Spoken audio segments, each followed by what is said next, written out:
मौलाना फजल रहमान साहब उठे बैठे के ना, स्पीकर साहब इनको बिठाए। इधर रियासत पर काबिज जालिम लोग 25-25 लोगों का खून चूस रहे हैं और उनके खिलाफ कोई सुहेल अफरीदी मौलाना फजलुर रहमान के हक में खुलकर बोल पड़ी। हर इंसान से होती है, पर मौलाना फजलुर रहमान की तरफ आंख उठाकर भी ना देखना। इसी सनसनीखेज तकरीर आप भी सुनकर हैरान हो जाएंगे। अगर मेरे लीडर को भी रिहा ना किया तो मौलाना के साथ मिलकर अडयाला का घेराव करेंगे। 47 वालों, तुम हमारा कुछ भी नहीं कर सकते। नाजरीन, पहले ये वीडियो देखते हैं, फिर इस पर बात करेंगे। चैनल को सब्सक्राइब लाजमी कर लें और बेल आइकन को भी प्रेस कर दें ताकि इस तरह के मजीद वीडियो आप तक पहुंच सके। आपकी मोहब्बत का शुक्रगुजार हूं। चलें वीडियो शुरू करते। कहता इंसाफ है।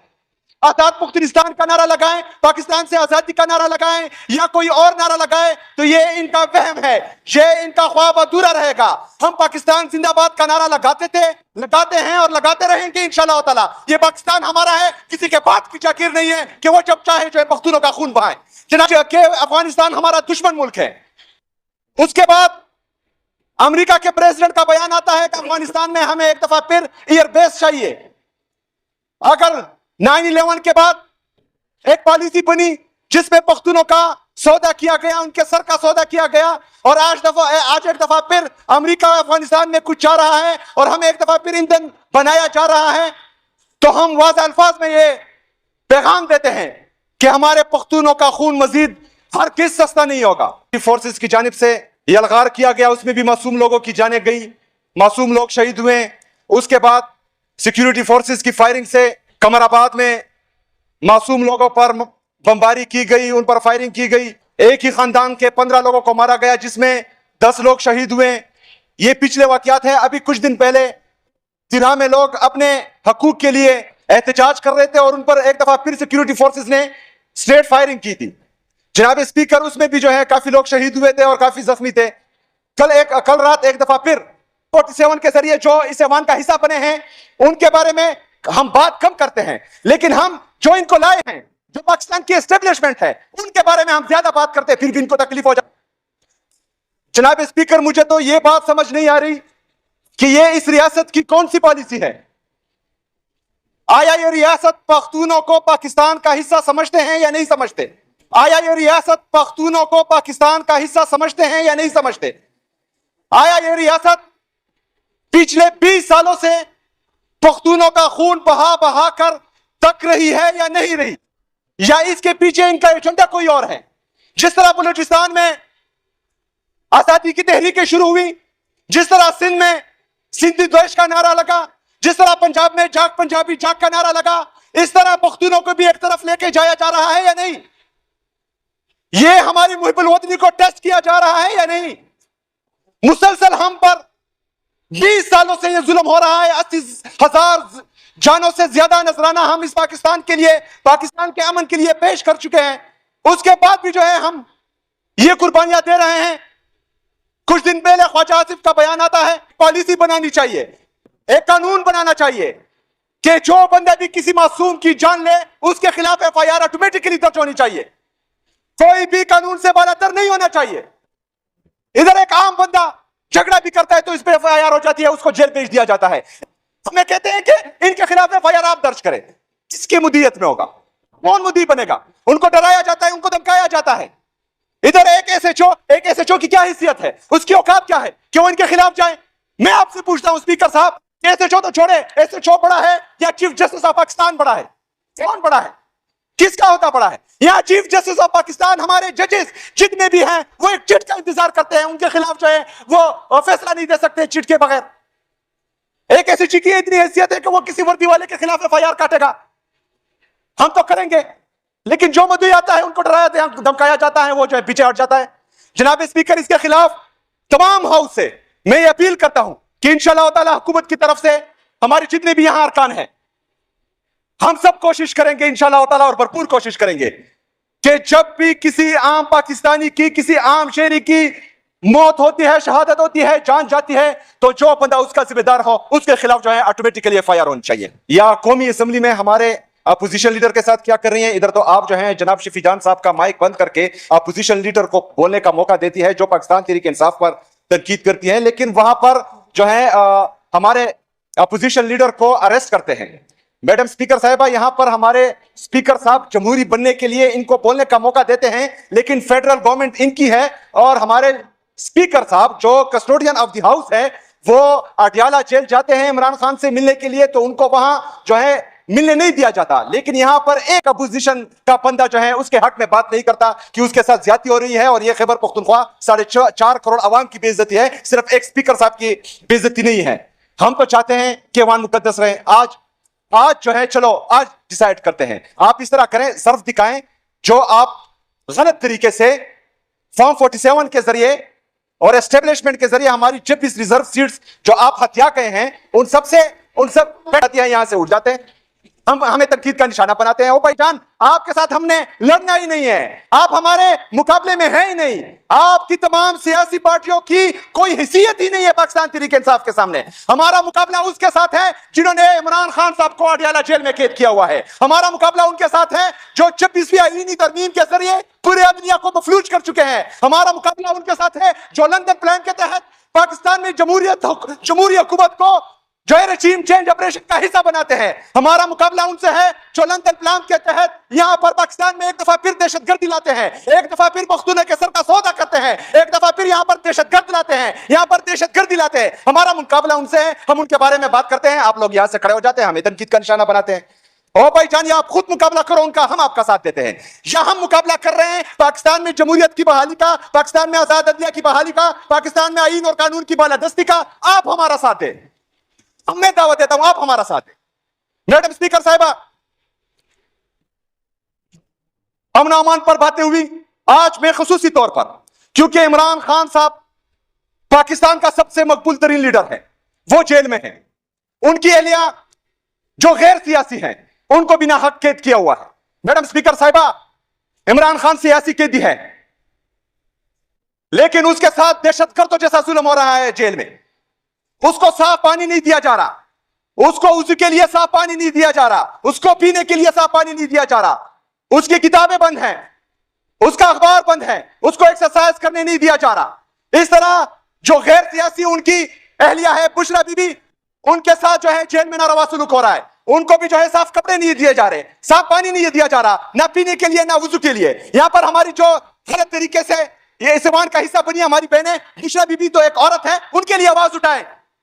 जो पंजाब की जाली वज़ीर आला बनी हुई हैं, कम से कम उनको गैरत दिलाएं कि बुशरा बीबी गैर सियासी भी हैं और वो जो है एक पर्दादार खातून है, कम से कम उसका लिहाज तो रखें। मैडम स्पीकर साहिबा, उनके साथ तो जुल्म हो रहा था। इमरान खान का भांजा हसन नियाज़ी, उनको झूठे ट्रायल में, झूठे मिलिट्री ट्रायल में जो है 10 साल की सजा हो गई। वो जुल्म था, हो रहा था। उनकी बहनें जब अपने भाई से मिलने जाती हैं अडयाला जेल, वहां पर वो धूप में, सख्त गर्मी में उनको खड़ा कर दिया जाता है, उनको वहां पर ख्वार किया जाता है, फिर अपने भाई से मिलने के लिए नहीं छोड़ा जाता उनको। उनके साथ भी जुल्म हो रहा है, बीवी के साथ उसके जुल्म हो रहा है, भांजों के साथ जुल्म हो रहा है, बहनों के साथ जुल्म हो रहा है। क्यों? सिर्फ एक आदमी जनाब इमरान खान साहब को तोड़ने के लिए। कल अलीमा बाजी के घर पर सादा कपड़ों में मलबूस दहशतगर्द, क्योंकि सादा कपड़ों में जितने भी चादर और चार दीवारी की पामाली करते हैं वो सबसे बड़े दहशतगर्द होते हैं।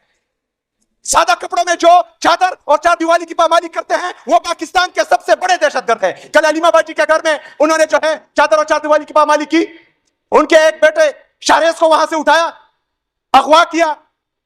आज तक जो है उसको पेश नहीं किया जा रहा था अदालत में, आज पेश किया गया। उसके बाद जो है वो दूसरे बेटे शेरशाह को भी उठा लिया। मैडम स्पीकर साहिबा, ये तो फिर भी बालिग हैं। अलीमा बाजी के 2 बेटे माइनर 10 साल की मनहा को कल उठाया गया था। किस जुर्म में कि आप मिठाई क्यों तकसीम कर रही है? उसके छोटे भाई जो 4-5 साल का है उसको उठा लिया गया था। हम ये पूछते हैं कि आप पाकिस्तान को, पाकिस्तानी अवाम को, हम तो एक नस्ल हैं जो गुजर जाएंगे। 4 नस्लों को आप जो है अपना दुश्मन बना रहे हैं। किसके लिए? अपनी जाती अना के लिए, अपने बुग़्ज़ में पाकिस्तान को तबाह कर रहे हैं, पाकिस्तानी इदारों को तबाह कर रहे हैं, आईन और कानून का जनाजा निकाल रहे हैं, जमहूरियत का गला घोंट रहे हैं। उसका हिस्सा ये लोग बने हुए हैं। इधर हम बात करते हैं उनके खिलाफ, हमारी आवाज बनो, हमारा साथ दो, अपनी सियासत फिर करेंगे।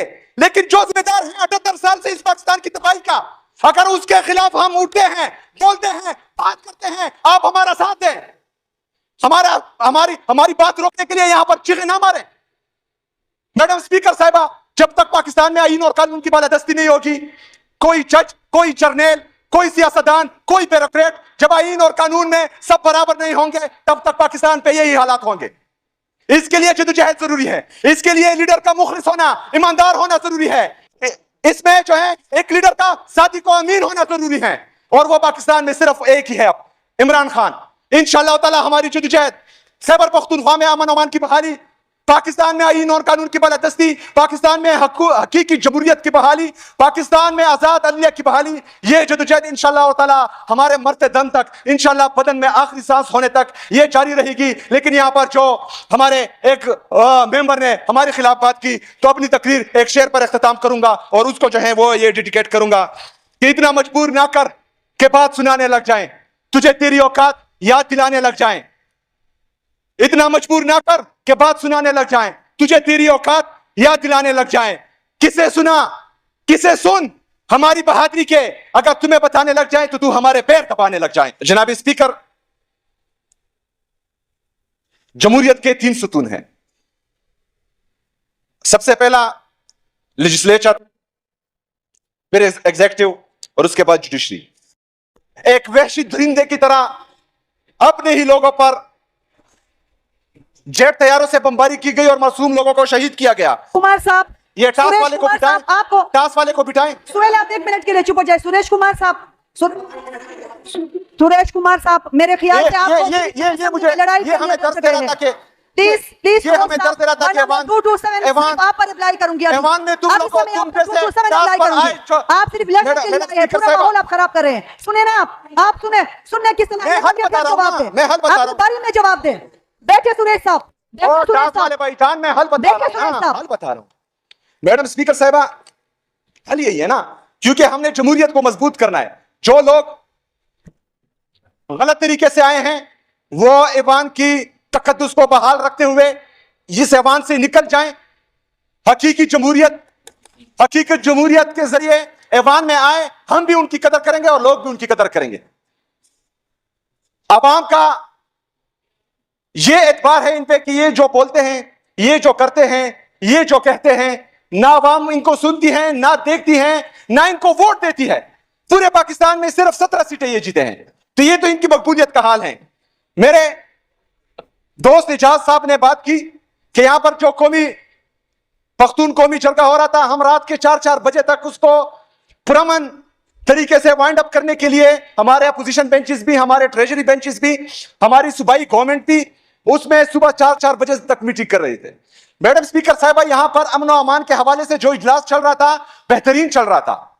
इधर आज इजाज साहब ने बात की कि उलमा, हम जितने उलमाए हक पाकिस्तान में शहीद हुए हैं, हम सबके लिए बोले भी हैं, उनके लिए आवाज भी उठाई है और हम चाहते भी हैं कि उनके साथ इंसाफ हो। लेकिन आप काइंडली मुझे यह बताएं कि आपके अपने अमीर में से कितने जनाजों पर गए? आप हमें यह बताएं कि उनमें से कितने उलमा जो हमारे शहीद हुए हैं, उलमाए हक, उन्होंने मुजम्मत की है? काइंडली ये जवाब आप मुझे फिर देंगे। मैडम स्पीकर साहिबा, स्मूथ चल रहा था सब कुछ। यहां पर परसों तनकीद का निशाना बनाया। 10 मिनट बाद स्पीकर साहब ने उसको बार बार कहा कि अमन अमान और बाजावड़ के लोगों पर बात करें, लेकिन वो नहीं कर रहा था, तो स्पीकर साहब ने उसका माइक बंद कर दिया। अभी होता क्या है, मैडम स्पीकर साहिबा बाहर जब जाता है वो हम पर भी इल्जाम लगाता है, मुझ पर भी लगाता है, शफी जान पे भी लगाता है कि इसने वहां पर बाजावड़ के लोगों के खिलाफ बात की। हमने बात की सिर्फ और सिर्फ। नाज़रीन इकराम, आपने सुहेल अफरीदी की तकरीर सुनी। उनका कहना था बुशरा बीबी गैर सियासी है, उनको रिहा करना चाहिए। चलो, इमरान खान तो सियासी लीडर है। ये भी कहना था जो दहशत गर्दी है, इसमें जो सबसे बड़ी जिसने कुर्बानी दी है वो हमारे पश्तून है। कोई शक नहीं है, जिसने कुर्बानी दी है वो पश्तून है। केपी वाले, बलोचिस्तान वाले, उन लोगों ने बहुत ज्यादा कुर्बानी दी है। हकीकत है, जो दहशत गर्दी हो रही है वो अफगानिस्तान से हो रही है। वो अफगानी है जो दहशत गर्दी करा रहे हैं। इनके पीछे जो मास्टर माइंड है वो इंडिया है। इंडिया को सोचना चाहिए, जो बैरूनी ताकतें वो हम मुसलमानों को आपस में लड़वा रही हैं। इसके अलावा हमारे मुल्क में जितनी भी सियासी पार्टी हैं उन सबको चाहिए दहशतगर्दी के खिलाफ एक पेज पर आ जाए, फिर ही दहशतगर्दी का नसूर खत्म हो सकता है। क्योंकि हमारा मुल्क क्यों नहीं तरक्की कर रहा? सरमायाकारी आ नहीं रही। लोग सरमायाकारी कैसे करें? क्योंकि दहशतगर्दी बहुत ज्यादा है। तब तक सरमायाकारी नहीं पाकिस्तान में आ सकती जब तक दहशतगर्दी बिल्कुल खत्म नहीं नहीं हो जाती। सलाम है हमारी अफवाज और पुलिस को और उधर की अवाम को जो डट के मुकाबला कर रही है दहशत गर्दी के खिलाफ। उसके अलावा ये भी हकीकत है हमारे मुल्क में सियासी जंग चल रही है। सियासी जंग इन लोगों को चाहिए खत्म करे। हमारे मुल्क की दिन ब दिन मैशत नीचे जा रही है, बेरोजगारी महंगाई बढ़ रही है। इन लोगों को चाहिए अपनी सियासी लड़ाइयां छोड़कर मुल्क के बारे में सोचें।